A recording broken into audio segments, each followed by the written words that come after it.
Welcome everybody to Bedbug TV. I'm your host, Jeff White. And in today's episode I wanted to talk to you guys about the proper way to inspect a bed for bedbugs. A lot of people are learning about bedbugs infesting people's homes and hotels and whatnot, and they say, what if I have bedbugs in my house? I just traveled. I want to inspect my bed. And it's not quite as easy as just taking a look at the top of the bed and seeing if you have bedbugs. They hide very well. And so I'm going to point out some very common areas that you may find bedbugs if they did in fact infest your bed. Alrighty, so what we're going to do is we're going to pop this bed up and we're going to take a look at it. I'm going to show you some real common areas we find bedbugs. But there's first two things that I want to say before we even get into this. The first of which is that visual inspections can actually be relatively unreliable for detecting bedbugs. These bugs hide very well. And sometimes you can look real hard through everything that you have and not be able to find them, and there is a chance that they may still be there. And so if you think there's a real good reason that you may have bedbugs, you may want to contact a knowledgeable professional to have them come out and do an inspection, because these bugs can be very difficult to detect. Now, the other thing that I want to talk about is if you are going to inspect your bed, please keep in mind that when you're lifting a bed, it can be very labor intensive, very difficult to do. And if you are going to do this, please make sure you have somebody helping you if you think you may injure yourself while moving the bed around. Alright everybody, so let's go take a look at this bed and we'll see what we can do here. So, the first thing that you want to do when you're inspecting a bed is take a look at the visible areas of the bed. If there are bed bugs in your bed, you may be able to detect them without moving anything. And so the first thing you want to do, of course, is to remove the sheets and comforters on your bed. When you are doing that, you want to make sure that you do it very, very slowly, so that way you don't fling any bugs all over the place as you're doing it. And you do want to take a quick look at the comforter and sheets to make sure there aren't bugs on them. Now, I don't have those on this bed. This is one that we use for training purposes. I didn't have any sheets available. But just take a quick look at those, put them in a laundry bag, and then wash them or set them aside. And then what you're going to have is what we have here, which is an actual bed itself. Now, the first place you want to look is what you can see right in front of you.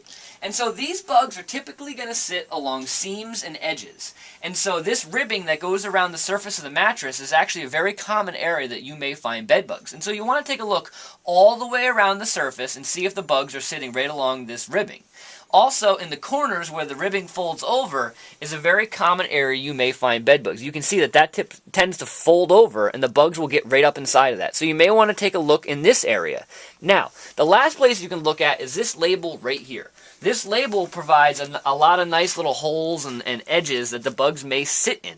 And so you may want to, if this is your bed, peel this label off to take a look under it, or just take a look around the outside surface and make sure there's no bugs sitting on it. Now, that being said, doing a visual inspection like that of the areas that are visible may not necessarily be a reliable indication if bed bugs are in fact there. Because remember, these bugs want to inhabit areas of least disruption first. They don't want to be bothered. And so typically we will not find bugs on the top of the mattress like that. They'll actually be on the underside of the box spring. And so we're going to eventually get to that area, but we're going to work our way there and see if we can find anything as we go there. So the next step we want to do is actually stand this mattress up. So let's go ahead and do that. And remember, if you think there's any risk of injury in doing this, you want to get somebody's help in doing so. But we're going to go ahead and stand this mattress up. Notice how I use just my hands. I'm not getting myself underneath the mattress so that if bugs are on it and they fall off, they fall on me. So you're going to stand this mattress up, and now what we have here is the same thing we saw on the top, but now on the bottom. And again, you're going to look at where this ribbing meets the mattress, up in these corners where it folds over, and then over here on the side, you're going to have two pieces of ribbing that run down the side. You're going to check both sides of that, make sure there are no bugs sitting along that ribbing. Now, once you've done that, you've pretty much covered the mattress, but as I said, the most common area you find bed bugs is actually in the box spring. So let's go and check out the box spring now. Now, again, you have that same ribbing we've talked about twice now, so I'm not going to be redundant and say the same thing over again. But again, you want to take a look at this ribbing, make sure there's no bugs on either side of it. And again, you're going to have the corners all the way down here. The bugs may be sitting in that. You want to take a look at that. The real good area that we want to look for bed bugs is on the underside of this box spring. So again, let's go ahead and stand this up. And again, you can see I'm working away from the bed as much as I can. And now we're going to stand this up. And now you can see this is like bedbug heaven in here. You've got tons of good places for bedbugs to hide. And this is an area that you hardly ever see. Before I started doing this, I could probably count the number of times on one hand that I saw the bottom of my box spring. When do you see the bottom of your box spring? When you're moving, or that's pretty much it. And so we're going to take a look at this, and you can see that you have this dust cloth on the outside of it.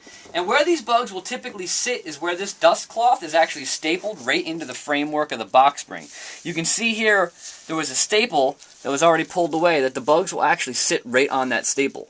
Another common area is where these plastic end caps tend to protect the corners of the box springs. They will actually get underneath these plastic end caps. Unfortunately, sometimes the only way to properly inspect these is to take these off, but please remember that once you take these off, you may not get them back on the way they came off. So that again is going to be a personal decision. You can inspect these to the best of your ability if need be. Now, those are the two most common areas you will find them on the surface of the box spring. But what I'm going to show you is, as I said, heaven for bed bugs. We're going to take this dust cloth and peel it back, and you can see all the really complicated wood framework that makes up the interior of a box spring. Lots of really good places for bugs to hide. All types of cracks and crevices. And to be honest with you, if there are bugs up inside the framework of this box spring, you may never be able to detect them because it's very difficult to see what's going on in here.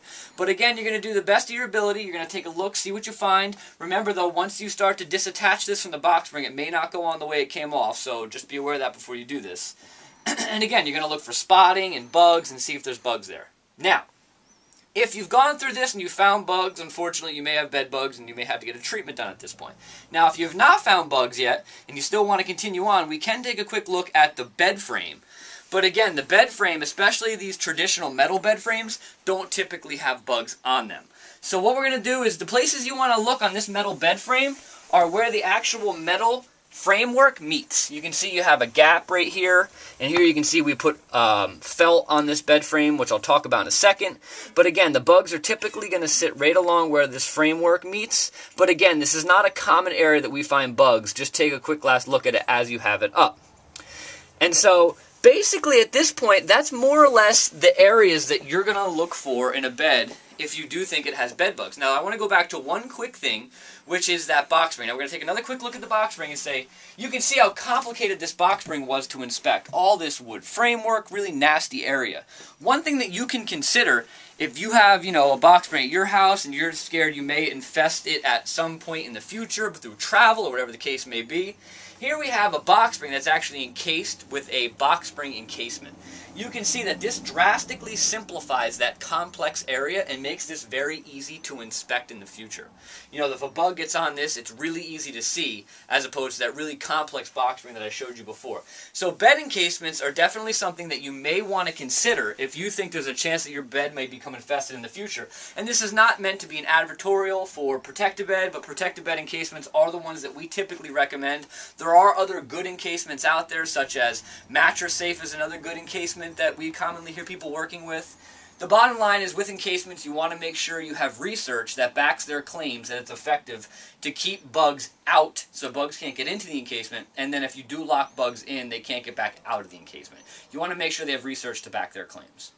Alrighty everybody, so that's the proper way to inspect a bed for bed bugs. Please remember, visual inspections do not necessarily mean that you don't have bed bugs if you don't find them. You may want to contact a knowledgeable professional, but either way, that's a good way to inspect a bed. So if you have any questions, jeff.white@bedbugcentral.com, and please remember we're getting a blog up really soon that's going to have a lot of these questions answered right on that blog, and you can go and interact with other viewers of the show.